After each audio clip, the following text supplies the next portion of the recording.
Billionaire Bear Part 2 In Too Deep Bear Shifter Romantic Suspense Action Romance Series Written by Cynthia Mendoza Narrated by Hilary Muckovitz.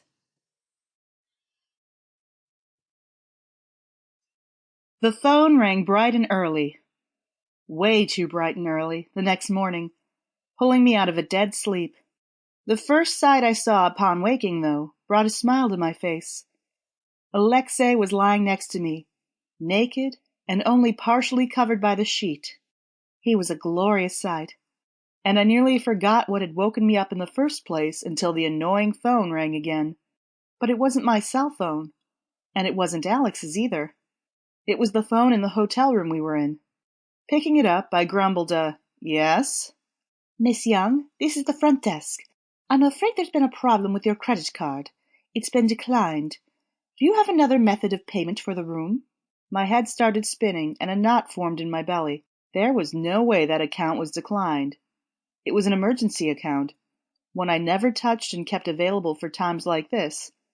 Okay, maybe not exactly times like this, since I never expected to be hiding the enemy and using a fake name, but, for emergencies, when I needed to get away fast, like yesterday. Besides, something else didn't feel right. There was something setting off the warning bells in my head, but I couldn't put a finger on what it was. I don't understand, Mr. Leonardo. Call me Leo, the man said. Okay, I don't understand, Leo, I said, sitting up and digging through my bag. It went through last night, and I have the receipt to prove it. I can bring it down to you. Yes, please do, he said rather curtly. As soon as possible, please.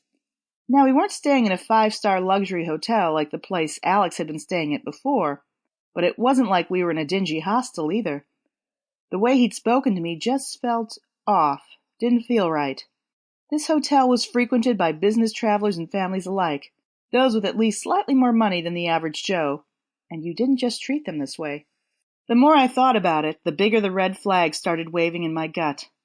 Leo, is there any way I can speak to your manager about this? I don't appreciate being woken up at the crack of dawn.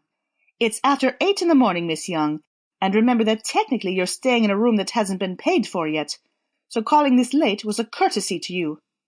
What a dick. Your manager, please? I responded, putting a little more bite in my voice. I am the manager of this establishment, Miss Young. There has to be someone. No, there isn't, Leo responded. Unless you'd like to contact the owner himself, but I'm afraid he's in a retirement community, coming to grips with his dementia. Sample complete. Ready to continue?